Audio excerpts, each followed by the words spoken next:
시편 12편 말씀이 되겠습니다. 사람이 고난을 당하면 평소에 보지 못한 것들을 다 보게 됩니다. 하나님께서 우리에게 말씀으로 살게 하시는데 말씀을 깨닫게 하심으로 말씀을 따라 살게 하십니다. 그런데 말씀을 깨닫는 방편이 몇 가지가 있습니다. 첫째로는 성경을 기록하셨으니 성경을 읽으면서 말씀을 많이 깨닫습니다. 거듭나기 전에는 말씀을 읽어도 진리를 발견하지 못하지만 거듭나고 나면 영안을 뜨게 되면 성경이 다가오기 시작합니다. 그때부터는 말씀의 즐거움도 얻게 됩니다. 또 하나 하나님 말씀을 깨닫는 방법은 고난을 통해서입니다. 우리가 여러 가지 이유 때문에 영적으로 게으르거나 아니면 둔감해서 하나님의 말씀을 가까이 대하지 않을 경우에 때로는 하나님께서 고난을 통해서 말씀을 깨닫게 하십니다.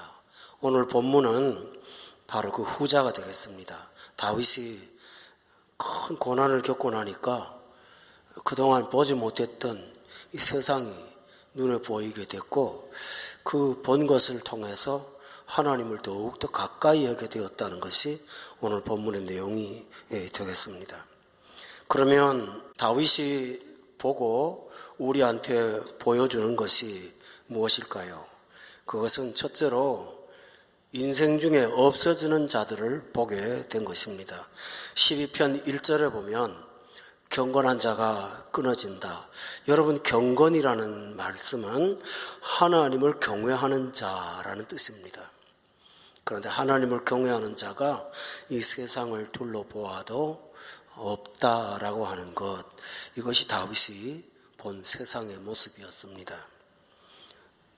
또 하나는 충실한 자들이 인생 중에 없어지나이다 라고 했는데, 경건이 하나님을 향한 것이라면 경건의 열매로 인해서 이 세상을 살아가는데 진실한 사람으로 사는 것, 이것이 충실한 자입니다. 따라서 경건과 충실은 구분되는 것이 아니라 하나에 묶어 있는 이 쌍둥이와 같습니다. 경건해야 신실합니다. 경건해야 정직하고, 그런데 하나님을 떠나는 사람들을 살펴보니 경건한 자가 없어지니까 당연히 진실한 자도 인생 중에 없어지고 있는 것입니다. 11편 3절에 보면 이런 세상에서 의롭게 살다고 할 때 그 기초가 없습니다. 11편 3절에 보니까 터가 무너졌다라고 기록되어 있습니다. 정직이 통하는 세상, 의가 통하는 세상이 터가 있는 것인데 정직이 해법이 되지 않는 세상을 산다면 그것은 터가 무너진 것입니다. 실제로 우리는 이 세상에서 터가 무너진 세상에 살고 있습니다. 그런데 여러분이 만약에 이런 말씀이 들어오지 않는다면 여러분이 하나님을 원래부터 터로 삼지 않았기 때문에 의식을 하지 못하는 것입니다. 그러나 하나님을 터로 삼은 사람들은 터가 없다는 것을 아주 절감하게 됩니다. 그 결과로 다윗은 세상에 의지할 것이 하나도 없다는 것을 깨닫고 1편에 보니까 여호와여 도우소서라고 간구하고 있습니다. 여러분도 기도하시기를 바랍니다. 하나님, 나를 도와주소서. 하나님의 도움이 없이는 하루도 살 수가 없습니다 라고 고백하는 저와 여러분이 되어야만 됩니다. 이것이 너무나 소중한 것입니다. 하나님이 기초가 되면 우리에겐 터가 있는 것이고, 하나님을 기초로 삼지 않으면 여러분은 세상의 방식을 터로 여기고 사는 사람이 됩니다. 따라서 정말 우리 신자들이 붙잡고 설 수 있는 것은 바로 예수 그리스도라는 인생의 기초를 든든히 세워야 되는 것입니다. 여러분도 하나님을 더욱더 가까이 하시면서 살아가시기를 주의 이름으로 축원합니다. 두 번째로는 다윗이 또 하나 본 것이 있습니다. 그것은 1절과 연관성이 있는데, 경건한 자가 끊어지고 충실한 자들이 인생 중에 없어지는데 사람들이 어떤 방식으로 사는가? 2절과 3절과 4절에 이 세상의 방식이 나옵니다. 그것은 거짓을 말하는 것입니다. 거짓의 유형이 본문에 나오는데요. 첫째로는 아첨하는 입술이라고 했습니다. 이 아첨하는 입술은 어떤 뜻인가 하면 상대방한테 잘 보이려고 하는 것보다는 정확하게 말하면 상대방을 유혹해서 다른 사람을 조종하려고 하는 하나의 수단입니다. 아첨은 약자가 강자에게 하는 경우도 있고 강자가 약자에게 하는 경우도 많지만 실제로는 모든 사람이 다 행합니다. 싸우지 않고 목적한 바를 쟁취하려고 말을 사용하는 것입니다. 실제로 마음에는 그런 것이 없는데 상대방에게 아첨을 하는 것입니다. 그래서 본문 2절에 보니까 이 아첨의 두 마음으로 말하는 것이라고 했습니다. 속은 계산이 있고 겉으로는 그 사람에게 유익한 것처럼 말하는, 이것이 바로 세상의 방법입니다. 그리고 이것을 터로 삼고 있습니다. 또 하나 두 번째로는 아첨과 정반대의 특성을 갖고 있는데 4절 말씀에 보니까 우리의 혀가 이기리라, 우리 입술은 우리 것이니 우리를 주관할 자 누구리요 하미로다. 이 말은 무슨 말이냐 하면 폭언을 쓰는 것입니다. 강자의 입장에서, 가진 자의 입장에서 약자에게 함부로 대하는 것입니다. 권력과 무력과 물질의 힘을 가지고 상대방을 억눌리는 폭력을 쓰는 것입니다. 자신이 약한 사람은 아첨을 하고요. 그리고 폭력을 써도 상대방이 자기에 대응할 수 없다는 판단이 쓰게 되면 겁박을 하고 무력을 행사하는 것이 이 세상 사람들의 방식입니다. 그러므로 이 세상을 터로 삼고 사는 사람은 속고 살거나 아니면 상처를 입고 살거나 둘 중에 하나입니다. 어떤 사람들은 상함을 많이 받습니다. 근데 어떤 사람들은 상대방이 나를 매우 존중해 주는 것 같이 여기지만 나중에 뚜껑을 열어보면 철저히 이용을 당했다는 사실을 발견하면서 이런 사실들을 몇 번 겪다 보면 아무도 믿지를 않고 자기와 자기 주머니에 있는 돈만 믿는 무지한 사람이 되고 맙니다. 이것이 세상의 특성입니다. 본문 4절에 보면 다시 말하면 그들은 우리 혀가 이긴다, 자신이 만만하고 있습니다. 이런 일로 인해서 아첨을 못하고 남을 함부로 폭언으로 사람을 강제하지 못하는 정말 거듭난 사람들은 본문 5절에 보니까 가련한 자가 되고 눌리고 궁핍한 자들이 된다고 성경이 말씀하고 있습니다. 다윗이 고난을 당해 보니까 자기 주변에 아첨을 하면서 두 마음을 품는 무서운 사람들이 있고, 조금 힘을 가졌다고 자기한테 함부로 대응하면서 칼을 들이대는 폭력을 행사하는 사람들이 있고, 이들을 보면서 자신도 방법을 쓸 수는 있지만 다윗이 누굽니까? 블레셋을 싸워서 이기고 골리앗을 이긴 장수입니다. 그런데 영성, 하나님을 향한 경건이 그 행동을 못하도록 막기에 그는 스스로가 가련한 자가 되고 눌린 자가 되고 궁핍한 자가 되고 말았습니다. 또 하나 중요한 사실은 이렇게 살면 세상도 욕을 해야 되잖아요. 그런데 본문 8절에 보니까 오늘 현대의 모습과 너무 똑같은 내용이 나옵니다. 비열함이 인생 중에 높임을 받고 있다고 말하고 있습니다.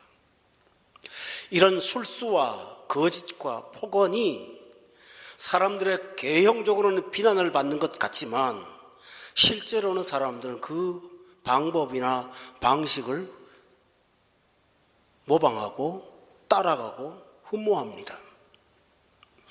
말로는 나쁘다고 말하지만 실제 행동은 그렇게 하는 위선자가 얼마나 많은지 몰라요. 왜냐하면 가련한 자가 되고 낮아진 자가 되면 누가 알아주기나 합니까? 그러니까 이 세상은 가련한 자는 높임을 받지 못합니다. 비열함이 인생 중에 높임을 받는다고 본문 8절에 되어 있어요. 그러니까 세상에 나가서 내가 이렇게 산다고 누가 날 알아줘? 돈이 최고야. 가져야 나한테 함부로 못해. 평생 거기에 목말라 하면서 비열함을 인생의 높임의 수단으로 자신도 모르게 사용하면서 시간이 오래 가다 보면 양심의 기준이 모호해지고 타인에 대해서는 비난하지만은 본인에 대해서는 양심의 가책을 전혀 느끼지 못하는 이런 영적인 중감 상태에 빠지게 됩니다. 우리가 경건 생활을 날마다 말씀을 들여다보지 않으면 이런 삶이 고착되어서 의를 부르짖지만 실제로 살면은 의가 없는 이중 삶이 우리의 삶이 될 수가 있다라는 위험이 있습니다. 본문 8절 끝에 보니까 그래서 악인들이 곳곳에서 날뛴다고 했습니다. 이 말이 뭘까요? 이 수단이 통하는 거예요. 우리가 이런 세상에서 살고 있습니다. 여러분 아시죠? 아양을 떠는 경우도 있고 내 앞에서 알랑거리기도 하고 또 반대로 도끼 서린 말을 함부로 하면서 강폭하게 나를 대하는 이 세상에서 상처받고 믿을 수 없고 거짓투성이고 살아남으려면 나도 어쩔 수 없이 따라가야 되고 하는 이런 무서운 세상을 다윗이 발견한 것입니다. 그리고 다윗이 얻은 결론은 두 가지입니다. 하나는 하나님의 도우심이 없으면 나도 저들과 다를 바가 없다는 사실을 발견하고 1절에서 결론을 말하기를 여호와여 도우소서 하나님이여 도우소서 라고 기도하는 것입니다. 여러분도 날마다 하나님의 도우심을 간구하시기를 다시 한번 말씀드립니다. 필요합니다. 그런데 우리가 세상의 눈을 보면 비열함이 통하는 것만 같지만 실제 결과를 보면 전혀 그렇지 않기 때문에 우리는 세상의 현상을 볼 것이 아니라 그들의 열매를 봐야 됩니다. 오늘 본문에 보면 성경은 이렇게 말합니다. 3절에 보니까 여호와께서는 모든 아첨하는 입술과 자랑하는 혀를 분명히 끊는다, 심판하신다 라고 하셨습니다. 11편 6절에다 보면 악인에게 그물을 던지시고 불과 유황과 태우는 바람이 그들의 잔에 소득이 되게 하신다고 말씀하시면서 하나님의 심판은 지금도 살아있음을 말씀하고 있습니다. 그러므로 성도들은 편법이 통하는 세상을 보면서 나도 그렇게 살아야겠다는 나 자신도 모르게 따라갈 것이 아니고 나를 감찰하시고 통촉하시는 하나님 앞에 하나님을 기쁘시게 하는 사람으로 살겠다고 늘 결심하고 따라가야 될 줄로 믿습니다. 이거 외에는 방법이 없습니다.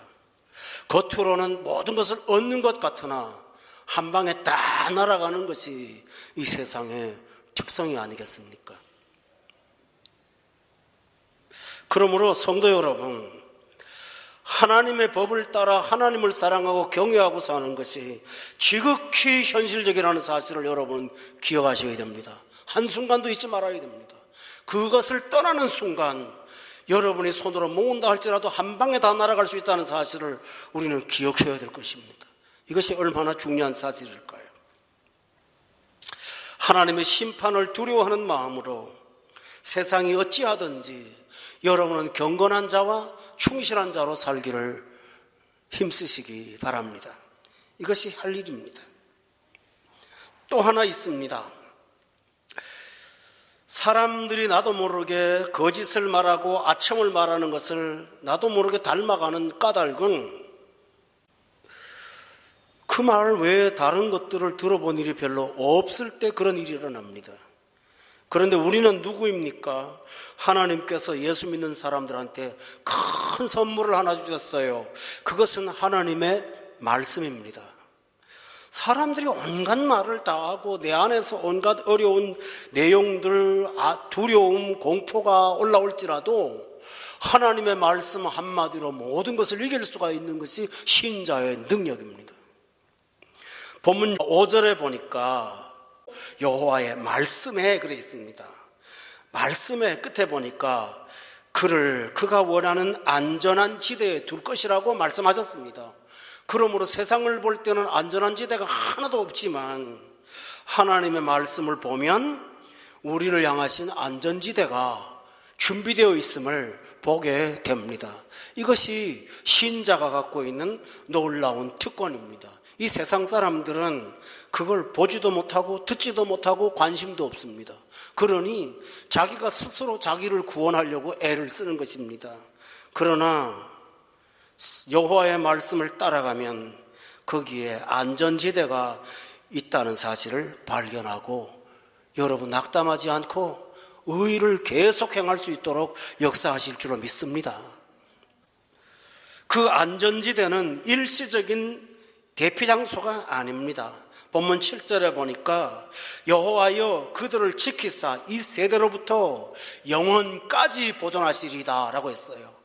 안전지대, 하나님 말씀하신 안전지대는 지금부터 영원까지 지속되는 곳이지 일시적인 피난처가 아니라는 사실을 말씀하고 있어요. 이것은 얼마나 귀한 일인지 몰라요. 왜 안전지대입니까? 안전지대는 따로 구별된 장소가 아니라 하나님이 우리를 지키심으로 여호와 자체가 안전지대가 되기 때문에 영원한 것입니다. 여러분 이 사실을 믿으면서 생명에 대한 걱정, 미래에 대한 걱정, 여러 가지 삶에 대한 욕망을 이기고 승리하시는 우리 모두가 되기를 주의 이름으로 축원합니다. 본문 6절에 보면 또 말씀이 나옵니다. 여호와의 말씀은 순결하다. 흑도간 위에 7번 단련한 은과 같다라고 말씀하신 까닭은 이 세상의 말과 비교되기 때문입니다. 이 세상의 말은 두 마음으로 하는 말이요, 아첨하는 것이요, 진실이 없는 거짓입니다마는 하나님의 말씀은 말씀대로 되는 순결한 능력이 있습니다. 그리고 흑도간 위에 7번 단련했다고 하는 것은 정금보다 더하게 불로 용광로에 들어가서 연단한 것처럼 하나님 말씀은 깨끗하다라고 하는 것을 말씀하고 있습니다. 그래서 다윗은 이 험한 고난을 보면서 내가 의지하고 붙잡을 때는 예수밖에 없다, 말씀밖에 없다 하는 것을 깨달은 것입니다. 여러분 시편 119편을 찾아서 말씀의 능력이 어떤 것인지를 함께 보겠습니다. 107절입니다. 다 같이 읽겠습니다. 시작. 주의 말씀대로 나를 살아나게 하소서. 여러분 꼭 기억하세요. 주의 말씀대로 살아나게 하소서. 하나님 말씀에는 우리를 살리는 능력이 있고 힘이 있습니다. 또 본문을 좀 더 살펴보도록 하겠습니다. 92절을 한번 다 같이 읽겠습니다. 똑같이 119편입니다. 시작. 주의 법이 나의 즐거움이 되지 아니하였더라면 내가 내 고난 중에 멸망하였으리다. 주의 법이 평소에 즐거움이 되면 고난을 받아도 멸망치 않고 능히 든든히 설 수 있다고 경험을 말씀하고 있습니다. 또 오늘 이 말씀의 능력이 얼마나 큰지를 본문에서 계속 말하고 있는데 이 중에 몇 가지를 더 찾아보겠습니다. 129절입니다. 다 같이 읽어볼까요? 129절 시작. 주의 증거들은 놀라움으로 내 영혼이 이를 지키나이다. 어떤 사람들의 말을 들으면 깜짝 놀라고 흥분하기도 하고 낙담하기도 하지 않습니까? 그런데 하나님 말씀을 가까이 대하면 마음이 놀라는 것이 아니라 영혼이 놀람을 받고 이것을 지키면서 힘을 얻게 됩니다. 132절을 제가 읽을게요. 주의 이름을 사랑하는 자들에게 베푸시던 대로, 이것은 성경을 통해서 우리가 살펴볼 수 있습니다. 주님의 이름을 사랑하는 자들에게는 베푸시는 은혜가 있더라는 것입니다. 그걸 보면 소망을 갖게 됩니다. 내게 돌이키사 내게 은혜를 베푸소서라고 과거의 은혜들을 붙잡고 담대히 기도할 수가 있습니다. 그래서 여러분은 오늘 이 말씀을 통해서 사람의 말을 따르지 않고 온전히 하나님 말씀만 따르는 저와 여러분이 되시기를 주의 이름으로 축원합니다. 저는 여러분보다 조금 더 살았지만 이 짧은 인생 사는 동안 세상이 중요하다고 했던 것들이 얼마나 많이 변하는지를 늘 경험하고 살고 있습니다. 여러분, 비근한 예로 대학의 학과를 말씀드릴게요. 70년대에 유명한 인기학과 지금은 누가 가려고 합니까? 80년대에 사람들이 그 비율이 높아서 합격을 하기 위해서 많은 지원자가 몰렸던 그런 과목들이 이제는 그다지 좋은 과목으로 지혜접을 받지 못합니다. 직업도 사라지는 것도 있고 사람의 말도 몇 시간 지나보면 다 틀립니다. 무엇을 믿고 무엇을 의지하며 살 수가 있겠습니까?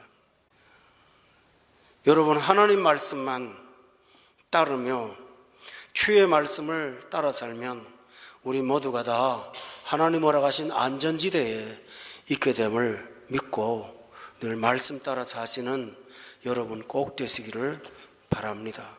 본문을 돌아가서 보고 말씀을 맺도록 하겠습니다. 시편 12편이지요. 본문 7절을 다시 보면서 결론으로 삼고 본문을 마치겠습니다.